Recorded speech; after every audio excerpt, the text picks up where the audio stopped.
The Battle of Gaugamela. When gods walked among mortals, picture this.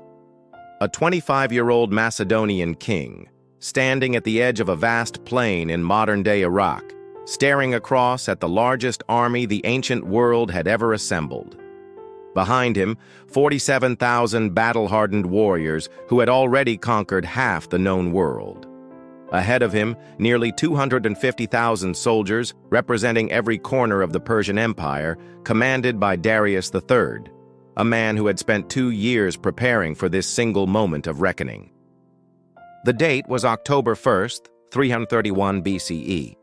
The place was Gaugamela, and what happened next would determine whether Alexander the Great's meteoric rise would end in the dust of Mesopotamia, or whether the Persian Empire, which had dominated the world for over 2 centuries, would crumble forever. The ultimate game of chess, Darius III had learned from his previous humiliating defeats.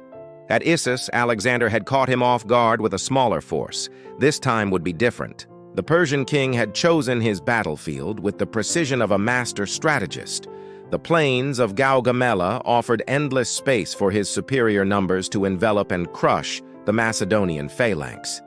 He had spent months flattening the terrain, removing every stone and obstacle that might hinder his fearsome scythed chariots. The Persian army was a tapestry of the known world, immortals from Persia, horse archers from Scythia, war elephants from India, and chariots bristling with razor-sharp blades. Darius had even recruited Greek mercenaries, hoping their knowledge of Macedonian tactics might provide the edge he desperately needed. His battle line stretched for miles, a sight so magnificent and terrifying that even Alexander's veterans felt their courage waver. But Alexander had something Darius lacked, the ability to see opportunity in impossibility.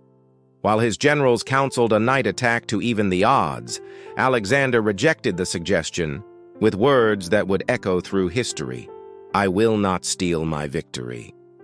He understood that defeating Darius in broad daylight against overwhelming odds would send a message that would reverberate from the Aegean to the Indus. Alexander was not just a king, but perhaps something more divine.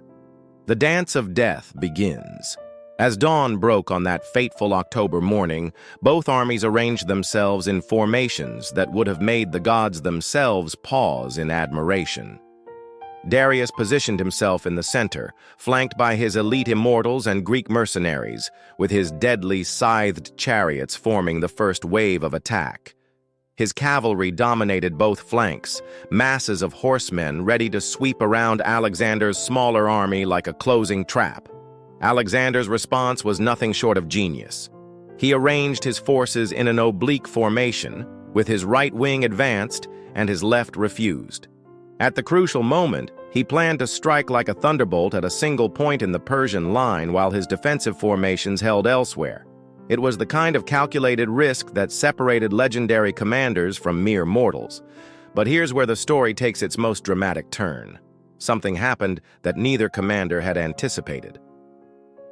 When lightning strikes twice, the battle opened with Darius unleashing his most feared weapon, 200 scythed chariots thundering across the plain toward Alexander's phalanx. These weren't mere vehicles. They were instruments of terror, designed to shatter infantry formations and break the spirit of any army. The sound of their approach was like an earthquake, the sight like death itself racing across the battlefield. Alexander had prepared for this moment. His sarissa-wielding phalanxes opened lanes at precisely the right moment, allowing the chariots to race harmlessly through while light infantry and archers struck at the exposed chariot crews. What should have been Alexander's doom became merely the opening act of Darius's disaster. But the real masterstroke was yet to come. As the battle raged along the flanks, Alexander waited with predatory patience. He watched as Darius committed more and more troops to the wing attacks, gradually weakening his center. Then, in a moment of tactical brilliance that would be studied in military academies for millennia, Alexander spotted the gap he had been waiting for, a thin line in the Persian center where Darius had pulled troops to reinforce his flanks.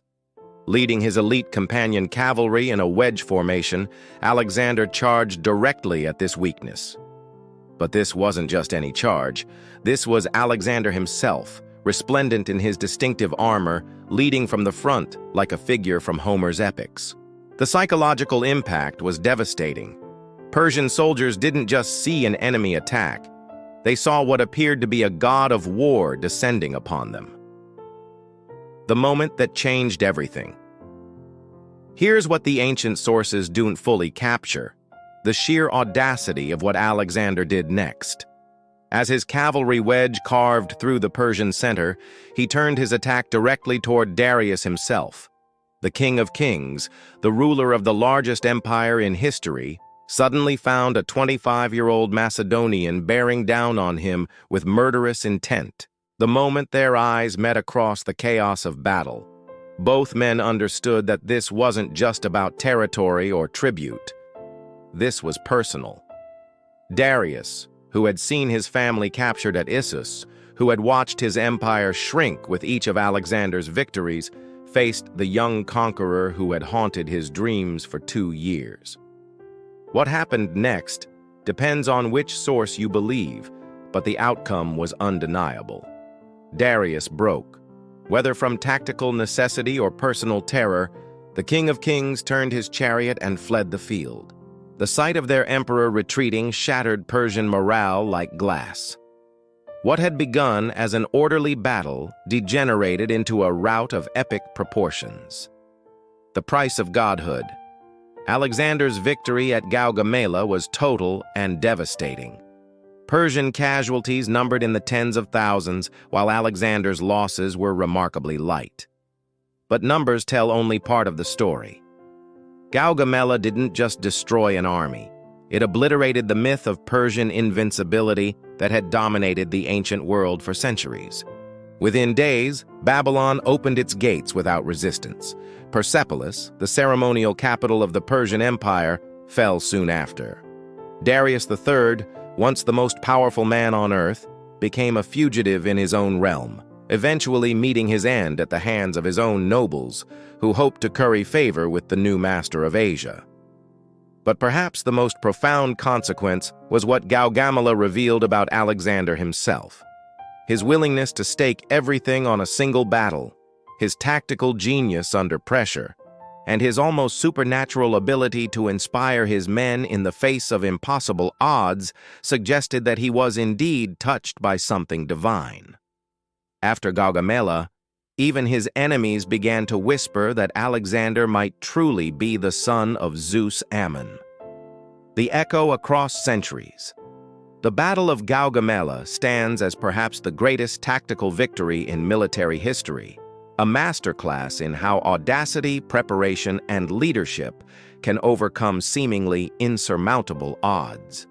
Alexander's triumph didn't just change the political map of the ancient world, it demonstrated that no empire, no matter how vast or established, was immune to the vision and determination of an extraordinary individual. As Alexander stood on the battlefield that evening, surveying the wreckage of the mighty Persian army, he must have realized that he had crossed a threshold from which there was no return. He was no longer simply a Macedonian king or even a Greek hegemon. He had become something unprecedented in human history. At just 25 years old, he was the master of the known world, with nothing left to conquer but the edges of the earth itself. The boy who had wept because his father Philip had left him no worlds to conquer had found his answer in the dust of Gaugamela.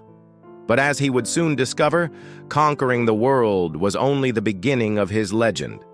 The real question, one that would haunt him for the rest of his brief, blazing life, was whether any mortal, even one touched by the gods, could actually rule it.